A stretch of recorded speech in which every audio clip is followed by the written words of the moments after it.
Mr. Derek O'Brien, you are shouting at the chair.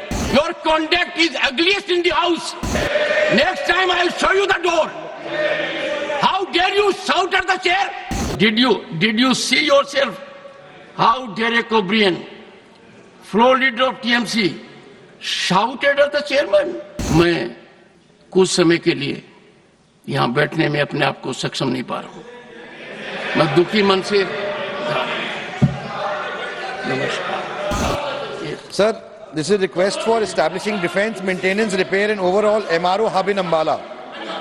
आज मैं आपके सामने अंबाला और आसपास के लोगों की लंबे समय Mr. Derek O'Brien, मांग को लेकर you are shouting at the chair.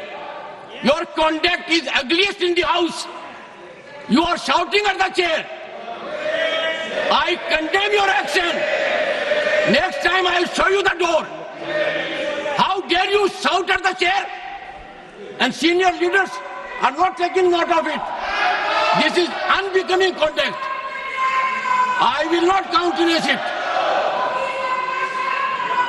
Honorable members, we have seen the ugliest of scene. We saw a dark phase of our democracy during emergency. We know how it starts. It starts first with a challenge to the parliament institution. And that challenge was there in June 1975. A serious challenge here. I am sure we have distinguished member here. Can anyone countenance this kind of conduct? I do not know how I will be able to respond to my conscience. Individually, all members are so talented.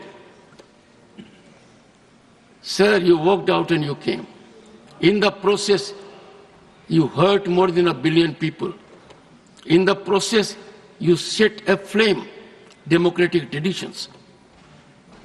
By walking out, the insult to the chair, did you see yourself how Derek O'Brien, floor leader of TMC, shouted at the chairman?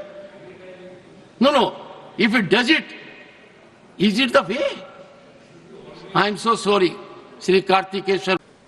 जिस तरीके से अभी विपक्ष ने व्यवहार किया, जिसने आपको भी तकलीफ पहुंचाई और संवैधानिक दृष्टि से जो संसदीय मर्यादाएं हैं उनका उल्लंघन हुआ है, वह सच में निंदनीय है. It is condemnable.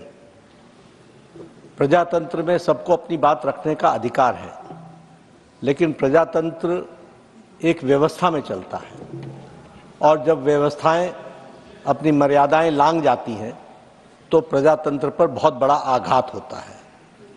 मैंने कल भी कहा था और मैं आज भी कहता हूं कि leading opposition party Indian national Congress और जिनकी एक संख्या के रूप में टीएमसी भी यहां पर विराजमान है विपक्ष के रूप में, जिस तरीके से उनका व्यवहार चेयर के प्रति रहा है वह कंडेमनेबल है.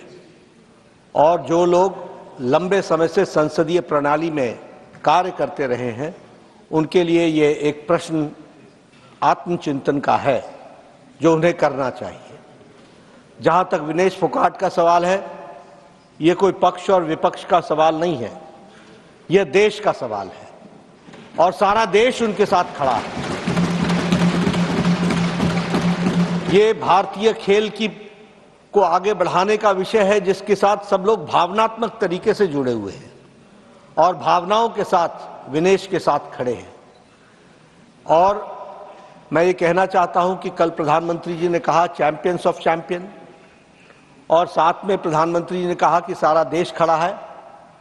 मुझे लगता है, और मुझे ही नहीं लगता, सारे देश को लगता है कि ये आवाज प्रधानमंत्री की आवाज 140 करोड़ देशवासियों की आवाज है.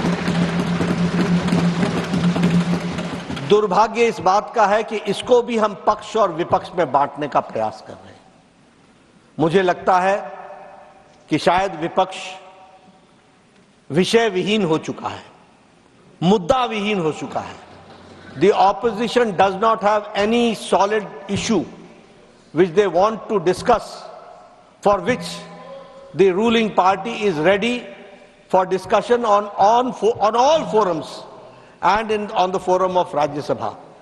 लेकिन जब सारा देश इस विनेश के साथ खड़ा है तो मुझे लगता है, और जो भी प्लेटफॉर्म्स थे और हैं, उन सारे पर रिड्रेसल का प्रयास भारत की सरकार और खेल मंत्रालय और ओलंपिक एसोसिएशन के हमारे नुमाइंदों ने किया है। इस बात का मैं विश्वास दिलाना चाहता हूं।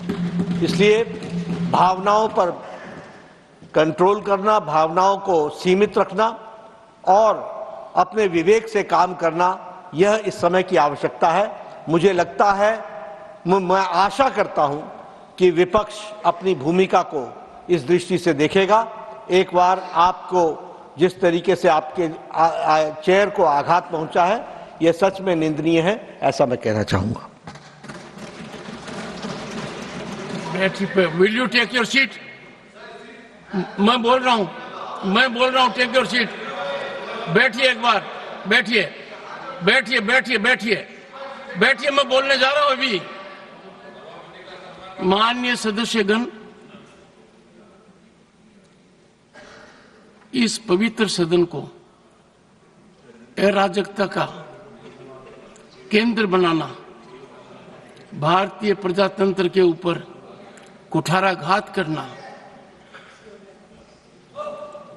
अध्यक्ष की गरिमा को धूमिल करना, शारीरिक रूप से चुनौतीपूर्ण वातावरण करना,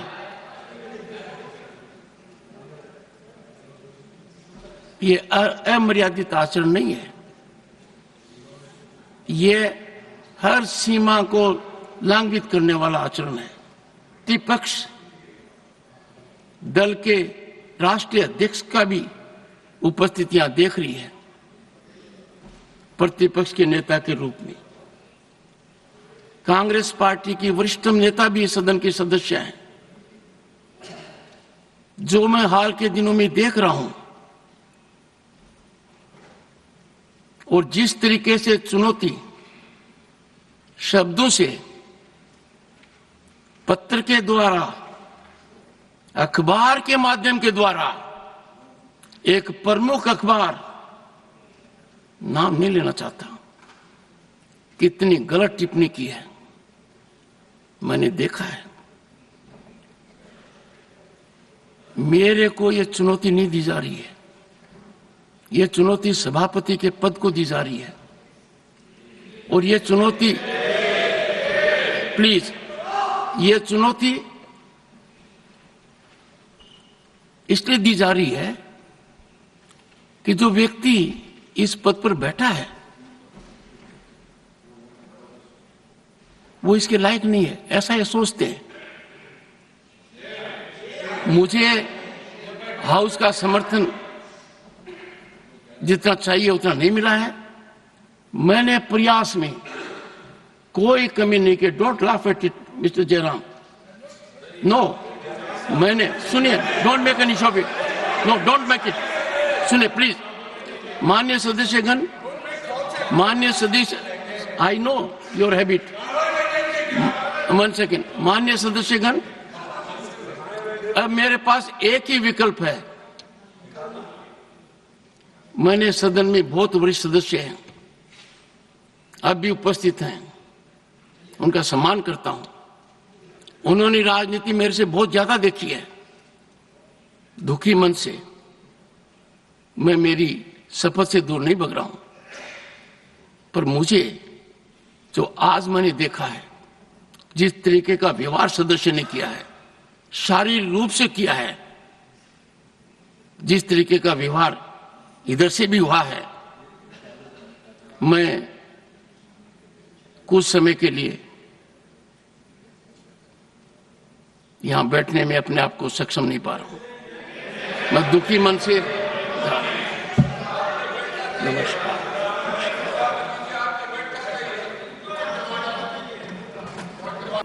If you like this video, then like, share and subscribe to ET Now.